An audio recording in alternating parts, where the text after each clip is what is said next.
buka hati saudara untuk menangkap ini. Saya mau membagikan ini kepada saudara tentang bahwa kemenangan dan mujizat itu Tuhan sebenarnya sudah sediakan buat kita. Artinya begini, bahwa kemenangan kita bukanlah kemenangan yang akan. Kemenangan kita adalah kemenangan yang sudah. Itu sebabnya sering saya memberi sebuah statement begini, bahwa kemenangan itu pasti dalam kehidupan kita. Jadi buat orang percaya, kemenangan kita itu adalah sesuatu yang pasti. Kekalahan itu adalah pilihan. Saya ulang sekali lagi, kemenangan itu pasti buat kita. Kekalahan itu adalah pilihan. Maksudnya apa? Maksudnya gini, bahwa waktu Yesus mati dan dia dibangkitkan, dia bukan hanya menang terhadap dosa dan maut kan. Bahwa Yesus mati dan dibangkitkan, dia telah mengerjakan dan memberikan kemenangan untuk segala sesuatunya kepada kita. Berarti sebenarnya gini, orang-orang yang telah ditebus oleh darah Yesus, orang-orang yang telah ditebus oleh karya salib Yesus lewat kematian dan kebangkitannya, adalah orang-orang yang harusnya berjalan dalam kemenangan. Kemenangan saudara dan saya bukanlah kemenangan yang belum atau nanti. Kemenangan saudara dan saya adalah kemenangan yang sudah. Sesuatu yang pasti harusnya. Nah, harusnya kita adalah orang-orang yang terus berjalan dalam kemenangan. Orang-orang yang terus mengalami kemenangan. Bahwa saya mau beritahu sama saudara, apapun situasi saudara, saudara tidak cocok untuk kalah. Lumayan 2 orang yang amin. Saya ulang sekali lagi. Bahwa apapun situasi dan kondisi saudara, saudara tuh gak cocok untuk kalah. Saudara itu cocoknya menang. Karena saudara telah ditakdirkan dan ditetapkan jadi pemenang. Bahkan lebih daripada pemenang. Iya dong. Coba lihat wajah samping kanan kiri saudara. Memang kurang meyakinkan tampangnya sih. Cuma kan apa boleh bukan masalah tampang ini. Ini masalah kebenaran yang perlu saudara tangkap. Bahwa saudara adalah orang-orang menang. Kasih tahu sebelahnya. Lu gak cocok untuk kalah gitu loh. Lu kayaknya cocoknya menang gitu. Karena itu identitas kita. Kemenangan itu adalah identitas kita. Aduh, wajah saudara ini mulut amin tapi wajah kurang yakin. Saya nggak mau bahas ayat ini, tiba-tiba wajah saudara mendesak saya untuk baca ini. Kita nggak akan bahas ayat ini, tapi wajah saudara itu memaksa saya untuk coba. Multimedia bisa bantu saya. Coba kita baca dulu. Satu kita melipir sedikit dulu ya sebelum kita menukik kepada poin saya hari ini. Saya cuma mau kita perhatikan 1 Korintus pasal yang ke-15. Ayat yang ke-57 saja. Multimedia bisa bantu saya nggak? Kalau nggak bisa juga nggak apa-apa ya saudara. Tetap masuk surga saudara ya kan? Oke ya, nggak apa-apa ya. 1 Korintus pasal yang ke-15 ayat yang ke-57 bilang begini ya. Bisa dibantu kah? 1 Korintus 15 ayat yang ke-57. Ini dia. Thank you banget ya kan. Yuk kita baca ayatnya dengan suara yang tajam, aktual dan terpercaya. 2, 3. Tetapi syukur kepada Allah yang akan memberikan kepada kita. Yang akan memberikan kemenangan kepada kita. Oh, bukan akan ya. Yang apa? Coba bilang sama-sama, telah. Apa bedanya akan sama telah? Nah, saudara kayaknya udah ngopi dulu ya sebelum kebaktian tadi, udah lebih cerdas kayaknya. Akan itu kan belum Pak. Akan itu kapan ya? Nanti akan. Kapan? Ya belum tahu juga gitu kan. Kemenangan saudara saya bukan kemenangan yang akan. Kemenangan kita adalah kemenangan yang telah. Telah itu apa? Sudah terjadi itu. Itu yang saya bilang tadi bahwa kemenangan kita adalah kemenangan yang pasti. Kalau saudara kalah itu pasti karena pilihan dan keputusan saudara untuk kalah dalam hidup. Tuhan gak pernah rancang saudara kalah dalam kehidupan, percayalah. Kemenangan, pemenang itu adalah identitas kita. Orang-orang yang telah ditebus oleh karya salib Tuhan Yesus. Saudara pemenang, saya pemenang, kita semua pemenang. Saudara tidak cocok untuk kalah. Apapun situasi saudara hari ini. Jangan hidup dalam kekalahan. Kalau saudara hidup dalam kekalahan itu pasti karena saudara pilih untuk kalah. Saudara yang putuskan untuk kalah. Tuhan tidak pernah merancangkan kekalahan dalam kehidupan kita. Amin. Iya. Pulang dari ruangan ini, hadapi semua situasi saudara, hadapi hidup saudara dengan mentalitas pemenang. Karena saudara pemenang, amin. Udah, sebenarnya itu aja yang saya mau bagikan siang ini, saudara. Saudara bisa pulang dengan damai sejahtera hari ini. Hadapi situasi saudara, hadapi rumah tangga saudara, hadapi ekonomi, hadapi apapun juga. Hampiri semua situasi hidup saudara dengan mentalitas pemenang. Saudara pemenang. Itu aja sebenarnya pesan saya hari ini. Pulanglah saudaraku. Dan jadilah pemenang dalam kehidupan. Nah, apa dasar untuk kita mengalami kemenangan-kemenangan? Saya cuma mau akhiri dengan ini. Mari kita lihat, ini ayat yang saya mau bagikan kepada saudara kebaktian ini. Roma pasal yang ke-8. Roma 8 ayat 37, ini ayat yang populer sekali. Kalau saudara bertobat sudah lama pasti saudara hafal, nggak usah buka Alkitab pun saudara hafal. Tapi kalau bertobatnya baru kemarin, buka Alkitab saudara ya. Kalau saudara udah bertobat lama pasti saudara hafal lah ayat ini ya. Roma 8 ayat yang ke-37. Firman Tuhan bilang gini. Tetapi dalam semuanya itu. Katakan dulu sama-sama, dalam semuanya itu.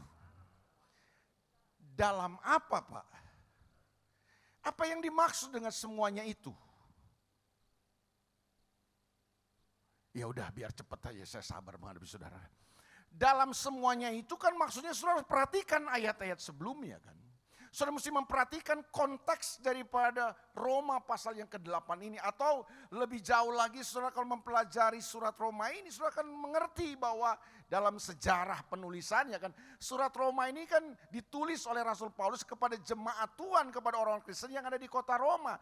Nah, orang Kristen yang ada di kota Roma pada zaman itu atau pada masa itu bukan sedang ada dalam keadaan yang nyaman, keadaan yang menyenangkan. Enggak, mereka sedang ada dalam tekanan-tekanan bukan hanya secara teologis. Tapi mereka juga sedang mengalami tekanan-tekanan, ancaman, aniaya, penderitaan secara fisik Pak. Karena iman mereka kemudian ditekan, diancam, dianiaya, ditangkapi, disiksa. Mereka begitu menderita. Kalau saya pelajari sejarah, saudara akan mengerti. Ada seorang penguasa waktu itu yang menguasai wilayah kekaisaran Romawi. Namanya adalah Kaisar Nero. Pernah dengar gak nama orang ini nih? Nero. Pernah dengar saudaraku? Nah, dalam hidup saudara, pernah gak saudara ketemu sama seseorang lalu kenalan. Lalu orang bilang, kenalin nama saya Nero. Pernah? Saya selama hidup belum pernah ketemu orang yang kenalan sampai selalu dia kasih tahu namanya, nama saya Nero. Belum pernah. Kalau Nehru pernah, saya punya teman namanya Nehru. Mungkin itu diambil dari berkas Perdana Menteri India dulu ya. Tapi Nero belum pernah. Kalau Nero seingat saya pernah punya tetangga waktu kecil. Kami punya tetangga orang Batak marga Panggabean. Itu punya anjing peliharaan dikasih nama Nero. Jadi kalau nama Nero selalu saya ingat anjing Om Panggabean tetangga saya dulu waktu kecil. Ada yang punya pengalaman sama dengan saya? Pernah dengar nama Nero? Belum ya? Emang jarang orang kasih nama anaknya Nero. Lebih banyak orang kasih nama peliharaannya. Nero ini. Loh kemudian saya pikir kenapa? Kan ini nama kaisar, ini nama penguasa loh. Lalu kemudian kita mengerti kan, kenapa tidak ada orang yang mau kasih nama anaknya Nero. Karena ternyata ini kaisar, ini bukan gila dia setengah gila. Yang bahaya itu bukan orang gila, setengah gila itu yang lebih bahaya menurut saya. Ini kaisar sadis banget. Dia punya ambisi yang sangat luar biasa sekali ingin membangun kota Roma baru, tapi caranya sadis Pak. Saudara bisa bayangkan ya, dia bisa bantai keluarganya. Jadi keluarganya sendiri dia bisa bantai. Cuma karena dia takut, dia merasa terancam aja. Jangan-jangan keluarga ini bisa rebut tahtanya dia. Saudara dia bisa bantai keluarganya apalagi orang lain saudaraku. Dan kalau saudara pelajari sejarah, saudara akan mengerti bahwa kekristenan pada zaman itu ditekan, dianiaya. Bahkan untuk membangun sebuah kota Roma yang baru, dia mendiskreditkan orang-orang Kristen sehingga orang Kristen itu difitnah sebagai pembuat rusuh dan keonaran di kota Roma. Sehingga orang Kristen kemudian dibenci, dimusuhi, mereka dianiaya, mereka ditangkapi, mereka diadu dengan binatang-binatang buas. Bahkan bukan hanya itu, yang mengerikan adalah gini.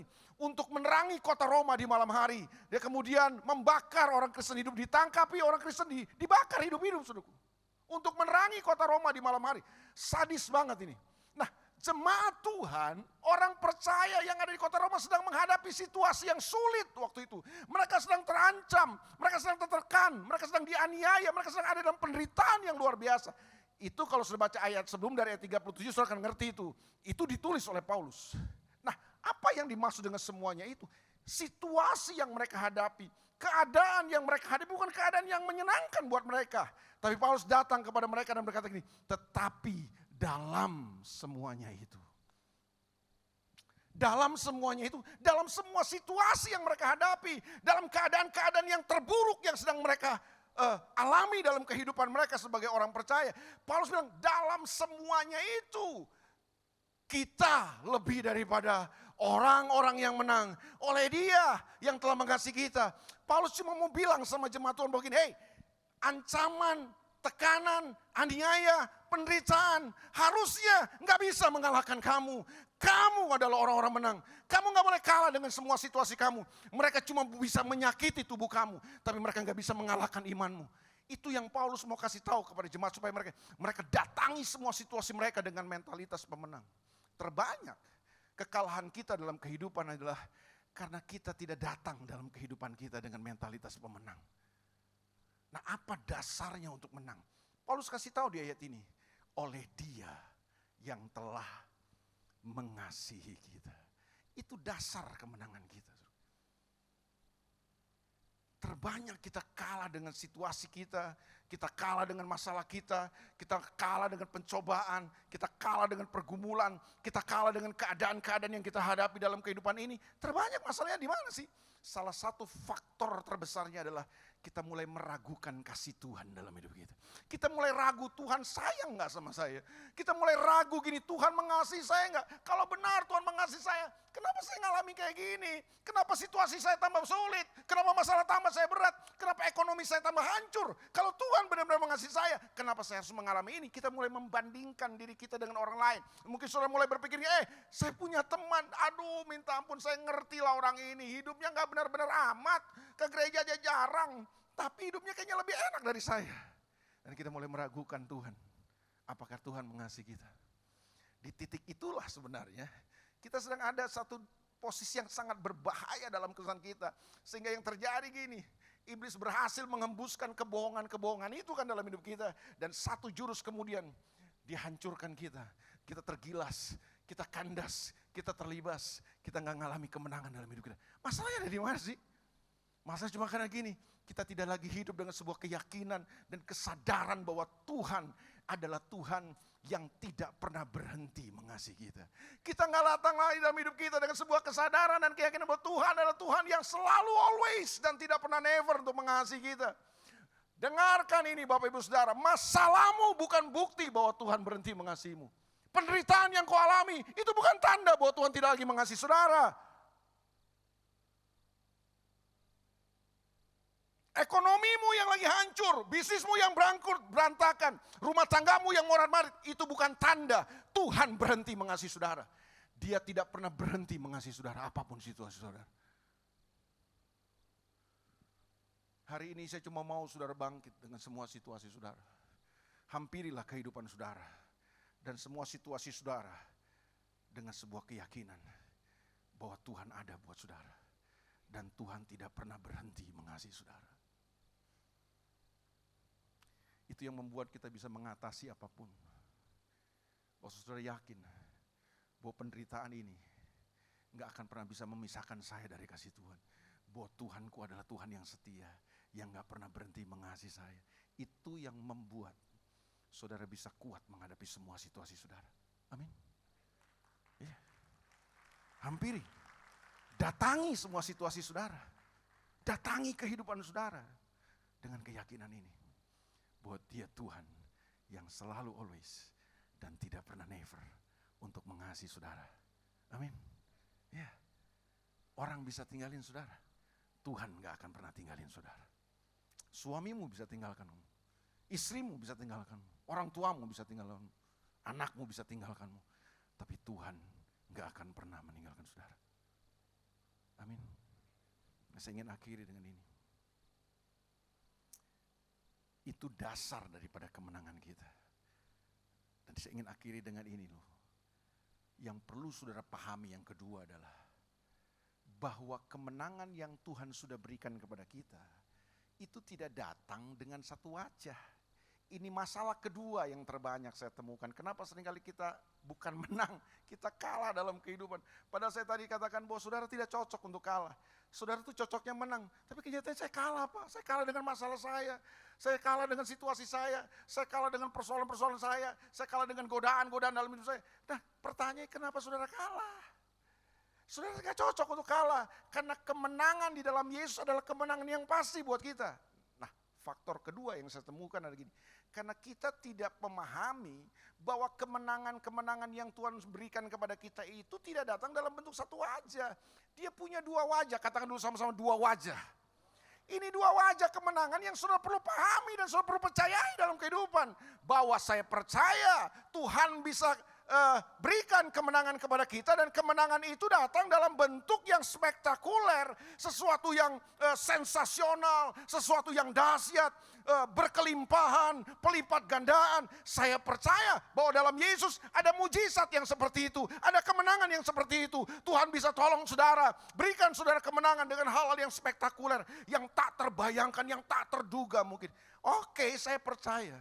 Masalahnya kan adalah karena mimbar-mimbar kekristenan kita hari ini telah diisi dan dibombardir hanya dengan teologi kemakmuran yang mengajarkan kepada kita bahwa kalau Tuhan memberkati, memberikan kemenangan, mengerjakan mujizat, itu bentuknya sensasional, spektakuler, pelipat gandaan, berkelimpahan. Nah itu terframing dalam pikiran kita, lalu kemudian kita mulai framing Tuhan dengan cara berpikir seperti itu. Saya cuma memberitahu, saya hamba Tuhan yang tetap meyakini mujizat Tuhan tetap ada, mujizatnya masih nyata, dan saya percaya dia bisa kerjakan hal-hal yang dahsyat, spektakuler, sensasional, fenomenal, dahsyat. Saya percaya. Dia bisa berkati saudara dengan cara yang berkelimpahan. Dia bisa berkati saudara dengan pelipat gandaan. Tapi dengar ini. Wajah kemenangan dan mujizat bukan hanya itu aja.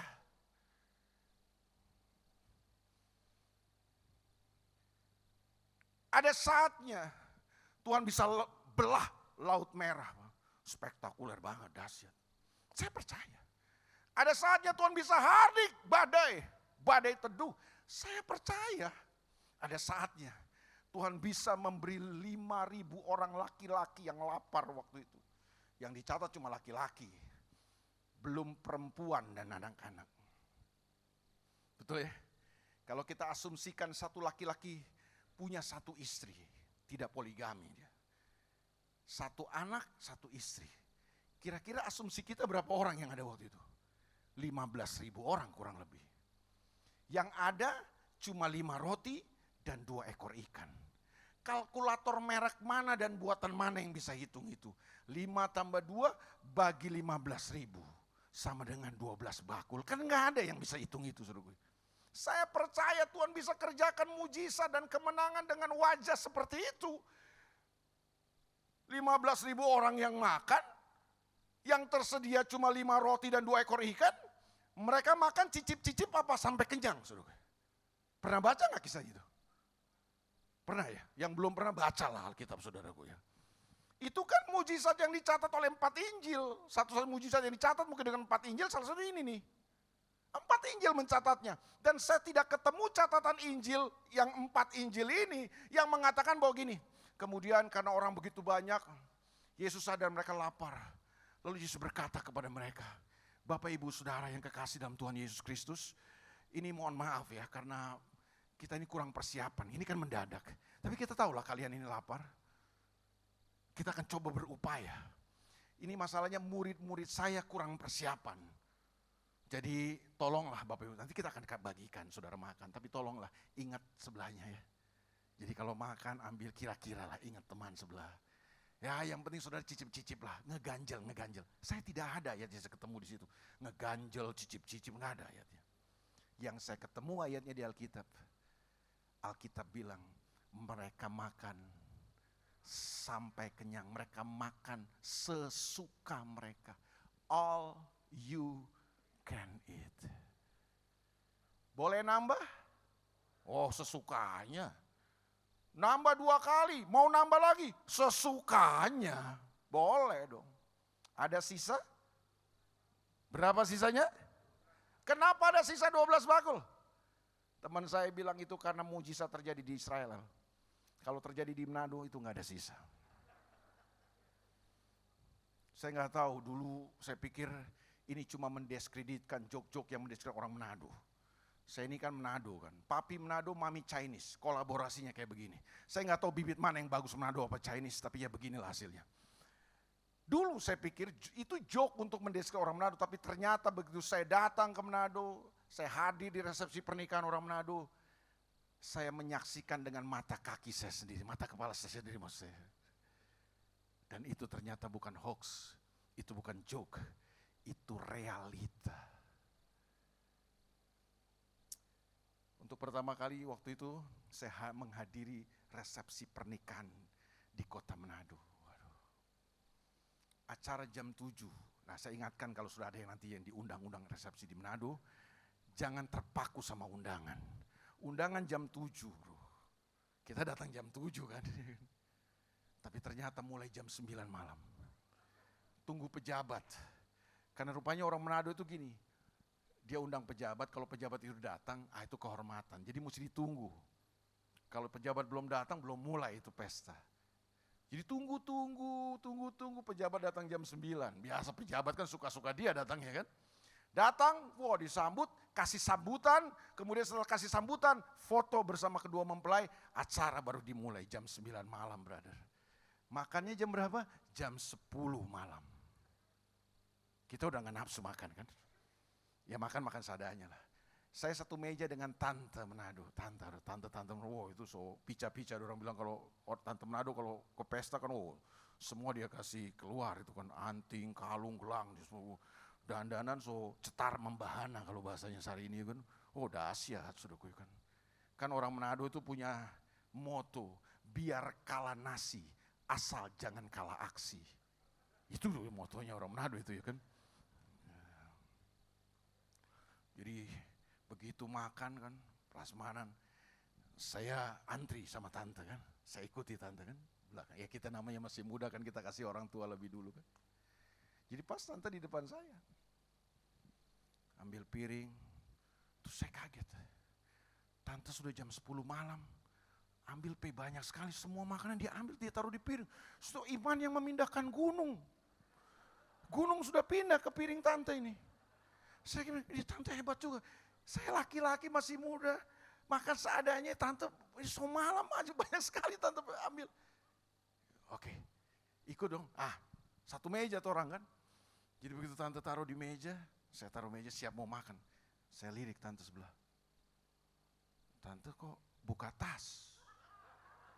Tas bermerek saudaraku. Dia buka tas, dia keluarkan kantong plastik. Dia kasih pindah itu semua yang ada di piringnya, dia kasih masuk ke dalam plastik. Dia kasih masuk di dalam tas. Dia kunci, dia res, dia antri lagi, saudaraku. Di situ saya bilang, ini memang bukan hoax, ini realita ini, saudaraku. Kenapa ada 12 bakul sisa? Karena mujizat itu terjadi di Israel. Kalau terjadi di Manado, nyana ada sisa itu. Tante-tante soba bungkus semua. Karena karunia Roh Kudus di Alkitab cuma 9, brother. Kalau di Manado jadi berkembang 10. Karunia yang terakhir adalah babungkus. Itu dia bahaya.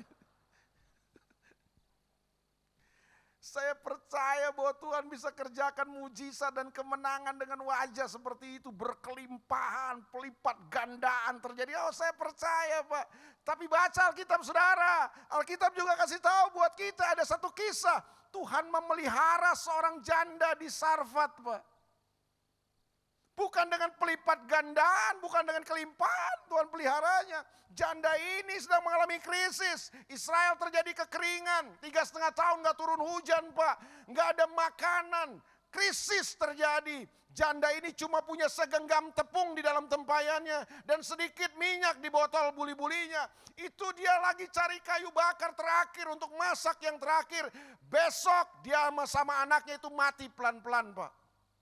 Nggak ada lagi yang mau bisa dimakan, ini masakan terakhir buat dia. Datanglah Nabi Elia, pendeta Elia datang. Bukan Elia makan raung, Elia yang ada di Alkitab. Minta makan ini Elia kan. Pendeta kelewatan juga nih. Janda ini bilang gini, Pak, saya aja nggak punya, ini segenggam tepung ini terakhir saya akan masak buat saya dan anak saya. Besok kita akan mati pelan-pelan, nggak tahu lagi mau kita makan apa, nggak punya apa-apa lagi kita, udah habis semuanya. Bisa-bisanya si pendeta Elia ini bilang gini, boleh nggak ibu masakin buat saya dulu? Kelewatan juga sih Pak ini. Dia lalu kemudian bilang gini, percaya nggak ibu? Tepung di dalam tempayanmu nggak akan habis, minyak di botolmu nggak akan berkurang. Janda ini, ya percaya nggak percaya, dia langsung ke dapur lah dia bikin. Dia buka tempayannya, benar cuma tinggal segenggam Pak. Dia ambil, habis dong. Habis, orang cuma segenggam. Dia ambil, dia masak. Jadi kue, jadi roti, terus dia bawa ke Nabi Elia. Elia minta nambah pula kan. Dia ke dapur. Tadi perasaan dulu habis kan. Dia buka tempayan, ada lagi segenggam Pak. Dia bikin lagi, terus Elia bilang begini, sekarang bikin buat kamu dan anak kamu. Dia ke dapur lagi. Waktu dia ke dapur dia buka, ada lagi segenggam lagi Pak. Dia bikin buat anaknya. Dia balik ke dapur, dia buka lagi tempayan, ada lagi segenggam Pak. Tuhan pelihara janda ini sampai musim kekeringan berakhir. Dengan segenggam demi segenggam. Loh kalau kita maunya apa? Begitu kita ke dapur kan, jadi janda ini, 20 karung langsung. Kita maunya begitu. Supaya 3 tahun langsung lah dipelihara kan. Enggak, Tuhan enggak pelihara janda ini dengan cara yang kayak begitu. Tuhan pelihara janda ini dengan mujizat dan kemenangan segenggam demi segenggam. Pertanyaan saya, itu kemenangan? Itu mujizat kah? Pernah gak saudara alami dalam hidup? Tuhan sediakan kemenangan dalam hidup saudara. Tidak dalam bentuk yang spektakuler dan sensasional. Day by day, Tuhan pelihara hidup saudara. Dengan segenggam demi segenggam. Bukankah itu kemenangan, Pak? Kemenangan bukan hanya dengan wajah yang spektakuler, bukan hanya. Ada saatnya kemenangan itu datang dengan wajah yang sedikit, segenggam. Tapi itu mujizat loh, itu kemenangan. Saya percaya Tuhan bisa sembuhkan penyakit saudara. Mungkin saudara kanker stadium 4, dokter udah bilang angkat tangan gak bisa. Tuhan siapkan mujizat, siapkan kemenangan yang dahsyat. Sembuh, bersih semua kanker saudara. Oh saya percaya. Tapi boleh gak saya beritahu sama saudara? Ada saatnya Tuhan gak kerjakan itu. Bagaimana dengan ini? Bagaimana dengan ini? 2 Korintus pasal yang ke-12. Ayat yang ke-7 sampai ayat yang ke-10. 2 Korintus pasal yang ke-12, ayat yang ke-7 sampai ayat yang ke-10. Sambil menunggu multimedia tampilkan, saya mau kasih tahu ini.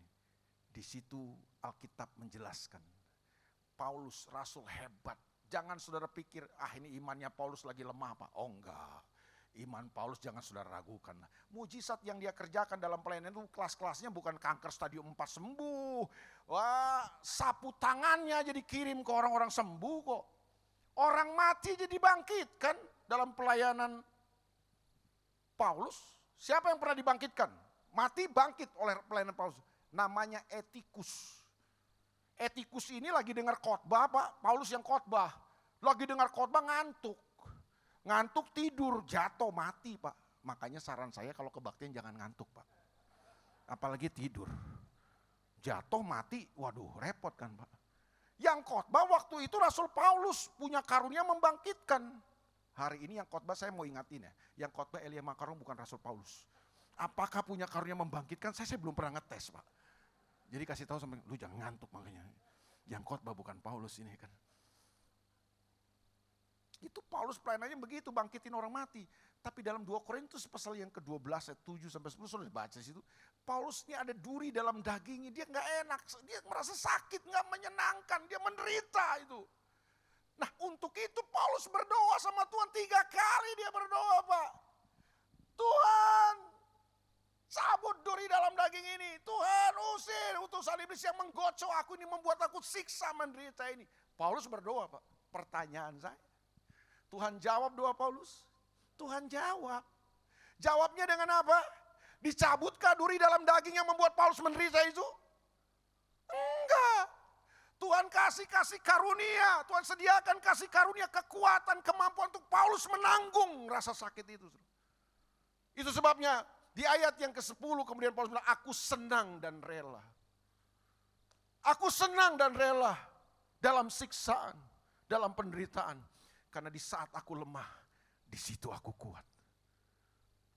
Kalau itu menurut para penafsir Alkitab adalah sakit penyakit, berarti Tuhan gak cabut kan sakitnya. Tuhan gak sembuhkan sakitnya. Tapi Tuhan kasih kekuatan buat Paulus tuh untuk menanggung rasa sakit itu. Apakah itu kemenangan? Ada saat saya percaya, ada saatnya waktu saudara hadapi badai yang besar dalam hidup saudara. Saya percaya ada saatnya Tuhan datang dengan kemenangan dalam bentuk ini. Dia hadik danau, dia hadik badai itu. Dan badai saudara diteduhkan. Saya percaya Tuhan bisa bikin yang kayak gitu. Saya percaya dia sanggup. Tapi saya juga meyakini gini, ada saatnya Tuhan tidak hadik badai kita. Tapi Tuhan kasih saudara dan saya kekuatan untuk melewati semua badai kita. Dia menyertai kita. Dan memberikan kita kemampuan untuk menerobosi badai, saudara. Bukankah itu kemenangan? Amin.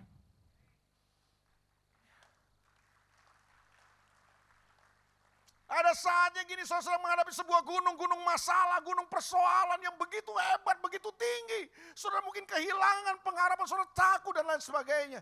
Saya percaya Pak, Tuhan bisa datang dengan kemenangan dalam wajah gini. Dia pindahkan gunung masalah saudara. Dia campakkan gunung masalah saudara ke lautan. Saya percaya dia bisa lakukan itu. Tapi saya juga percaya ada saatnya Tuhan tidak mencampakkan dan melemparkan gunung masalahmu ke laut.